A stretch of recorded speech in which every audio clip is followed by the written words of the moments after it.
everybody, welcome back to my Daily Dose with Tim. Today is Season 2, Episode 7. I just kind of thought I would save some trees these days because even though I know I'm very old school, really loving the pen and paper and markers on flip chart kind of situation, I'm just gonna look to see how much I can conserve where I can, just, do my part a little bit. However, this week we're talking about basically why choosing real estate as an investment vehicle. And this is something that I've really spent a lot of time emphasizing on, especially for those of you who have been following me since season 1. You understand that is the fact that at the end of the day, I keep saying everything that we're doing here really loops around the concept of financial education.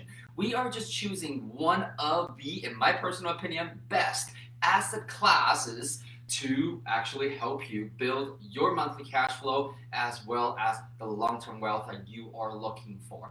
And so today we're going to go into part 2, which is leverage. Yesterday we talked about control, and there was actually a lot of stuff that I squeezed in there, and I noticed that some of you guys were asking, oh my god, okay, you actually probably should have named part 1, why not buy condos? Because it's something that I've been talking about for a long time. And honestly though, it's not just something that I've been preaching, is the fact that any true educated professional real estate investor would tell you the same thing. Do not buy condos, especially do not buy pre-sale condos. And if you really want to know why, go back to watch part 1 once again. And the other thing is, hey, you know what? When you get to the point where you can actually build your own condo buildings and apartment buildings, that is when you sell condos and be the builder yourself. However, today we're going to talk about part 2 of this whole equation. Now, before I forget, honestly though, I kept reminding myself, because yesterday I wanted to bring this up as well, and I just kept forgetting about it. You know who you are, actually. I've had a few people, at first I just thought it was this crazy weird phenomenon that happened Wednesday last week, because we actually launched Season 2, Episode 1. We're at Episode 7, so 6 episodes ago. And the first episode, I went through the 8 tips that I have for you in order for you to achieve financial freedom. Because honestly, that's what this entire season really is going to be about, is the mini steps. And we're going to go through hard strategies, soft strategies, mindsets, relationship with money, and some general concept that's really important for everybody to understand, especially if you're going to go into the real estate industry and leveraging it to build your wealth and financial freedom with, okay? And so I got not just one. At first it was just one, and then I got 2, 3, I got 3 so far messages from some of you guys, and you basically showed me that you actually printed out the 8 tips that I share with you, and you put it on your dream board, you put it on your office desk. And one of you was so cute, you actually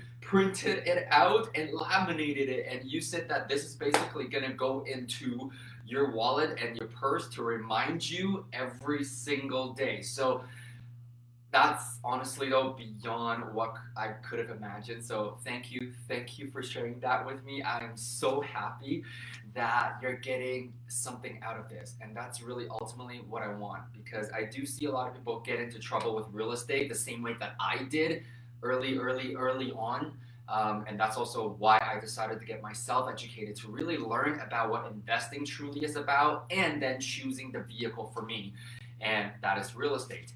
Now, that being said, today we're going to talk about leverage. And honestly though, when it comes to leverage, I just want to let you guys know, because it is such a huge concept to really cover, and most of the times if you're learning how to be an investor, it does come down to the numbers. And today we're not going to go over every single number in detail. However, I just want to quickly really compare real estate as a vehicle, and when it comes to the ability to leverage, to all the other mainstream investment opportunities that the general population is exposed to. And so by that, I really mean, for example, savings accounts and stocks and RSPs and mutual funds. For those of you who do not live in Canada, you're from the States, our RSP is kind of like your 401k. And honestly, right now, I do not recall what it's called. Basically, it's a registered retirement savings plan for us, which means in addition to government pension, this is the money that you're setting aside. It's just that right now, depending on the country that you're in, I don't know the rule or the tax laws for your retirement savings accounts or the likes very, very well. However, for us Canadians, most of us will put money towards the RSPs accounts, simply because of the fact that the government actually provides some initial tax benefits. However, it's tax deferred, not that you don't have to ever pay taxes on it. So let's just get that discussed, put it out there, and out of the way for now. Today we're going to talk about leverage, and I do have to go into the next page to show you this. Let's just put it this way, because I understand in my circle of friends, most of the times, if people are not really going into real estate, a lot of them are actually going to stocks. And so what that really means, let's just put it this way. If you had $100,000, let's say it's either in savings or maybe some sort of cash that you maybe inherited or somebody else gave it to you, maybe the bank of love, I don't know, whatever the case may be, you have $100,000 in cash in your hands. As of now, I'm just going to use Canadian rules to explain this. However, the concept honestly is very universal. So $100,000 cash, let's just say, if you're going into the stock market, okay, $100,000 will allow you to buy $100,000 worth of stocks. Whereas, usually, if you go into real estate or the property business, in this country right now, if you want to own a property that is not your principal residence, meaning you're not going to be living in it, and most of the times when people do that, it's what we call an income property, a secondary property, or rental property, depending on which term you actually do prefer. And so, the majority of the Canadian mortgage lenders will actually accept 20% down payment or deposit, depending on which country you are from and the word that you're most familiar with. 20% deposit. And I understand there's a lot of countries out there, if you want to buy a rental property, it's actually at least 50% down payment or a deposit to get into a deal. And so we're quite lucky here in Canada, to be really honest. So what that means is 20% deposit, and you can end up getting 80% loan to value mortgage. Okay? So let's just put it this way. Earlier we said that if you had $100,000 and you want to buy $100,000 worth of stocks, then you would have to put that whole $100,000 in there. Okay? However, in this particular case, let's just say that depending on the market that you're in, once again, let's focus on the principle first. If a property that you're looking to buy, which is going to be a rental property, is $100,000, okay? Apples to apples, it's also $100,000 worth of an asset. However, because you are able to leverage, you actually only need to put in $20,000. So wait a minute, if you only need to put in $20,000, okay, and you got $100,000 in cash, why not buy a few more? So we're gonna omit one thing here right now first. I'm just going to be very clear, because in most countries right now, developing countries, a lot of the lending rules are very similar. What that really ultimately means is when it comes to getting access to mortgage lending, most lenders will require you to have all three criteria intact. And that means income, credit, and down payment. So that means your income level for debt servicing ability. That means your credit score and credit history needs to be at a certain level, and the amount of money that you put aside. So the down payment really is the way they see as your skin in the game. So what that means is if you buy something for $100,000 or worth $100,000, you are allowed to put down $20,000 and they will back the rest. And so if we do this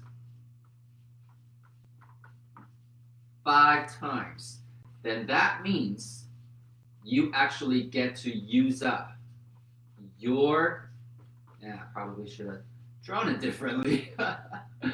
That means you actually get to end up with 5 properties under your belt. Okay? So now a lot of the people, what they typically don't focus on when they're investing, because either it's a time constraint or more often than not, it's a knowledge constraint. It's a knowledge level constraint. And so what that means is they basically just park the money into an asset class and then wait for the value to increase. And we've already spoken about that. However, again, today is all about leverage. Okay? Not here to criticize any other asset classes because, again, I am not an expert in those areas. I'm just going to speak to the differences today between real estate versus the stocks. Okay? So let's just say that the market is doing really well and it goes up by 10%. Now, your stock portfolio in this case is now worth $110,000, which means you have a net gain of $10,000. And let's look at this side right here. Let's just say that apples to apples, the real estate market goes up by 10%. Well, the entire value of your portfolio, once you've done purchasing it, is actually $500,000 worth of value. It's just that you got away with leveraging mortgage, and so that you only needed to put down $20,000 each. So all of a sudden, it is now worth $550,000, which means you've actually gained a net profit of $50,000. So I think everybody can actually see that. Let me see if I can move this down a little bit for you. There we go. And so the simple question now is, well, would you like to make $10,000 or would you like to make $50,000? Given that the market is going up by the same 10%. And so that is honestly the simple power of leverage and why a lot of people really, really like real estate as their main investment vehicle when they're choosing to put their money somewhere. And in case you didn't hear about this, 90% of the world's millionaires and billionaires either started in real estate or park their money in real estate. And it's not really difficult to understand why. And so a quick example for you guys also is, does everybody, we're on Facebook Live right now, does everybody know who Mark Zuckerberg is? Yes, the founder and CEO of Facebook. And remember, when Facebook went public, he became a billionaire. Billionaire with a B, like a boy. Not a millionaire, billionaire. Overnight. And when he was buying his principal residence in Palo Alto, California, one of the hottest markets in all of America, if not in all in the world as well, is that I believe he bought his house for $6 million. He could have paid for that cash. That would have been chunk change for him. However, guess what? This is all documented. Go and look. He actually got a mortgage as well. Why? Because this is somebody who's incredibly intelligent, who understands business and the power of leverage. And that's why even though he could have bought down cash, he actually decided to buy it with a down payment plus mortgage. And so here, just to quickly show you once again why we actually really enjoy choosing real estate as our main investment vehicle and as our preferred asset class as well. So yesterday we talked about control. Today we talk about leverage. We're going to keep this train going as well. And just on that note, I want to make sure that in case you missed episode 5 this season, we're going to start to do a little bit more actual work as well, because really the goal for all of you guys at the end of the season is that you actually found that it might seem like we're jumping here and there a little bit. However, we are going to slowly bring it back as well. The dots will eventually connect. However, last Friday, so episode 5, I actually gave you some homework to do, and every single Friday we're going to keep doing that a little bit, and there is a point to that. However, we're building up to it. Just want to remind you to make sure that you actually do your homework so you get the best out of this whole season as well. So that being said, thank you so much for joining me again. If you do have any questions or comments, make sure you message me. And if you think that everything's making sense, give it a like and give it a share as well. I really, really appreciate all of your support so far, and I look forward to seeing you again tomorrow. Have a great night, everybody. Live well.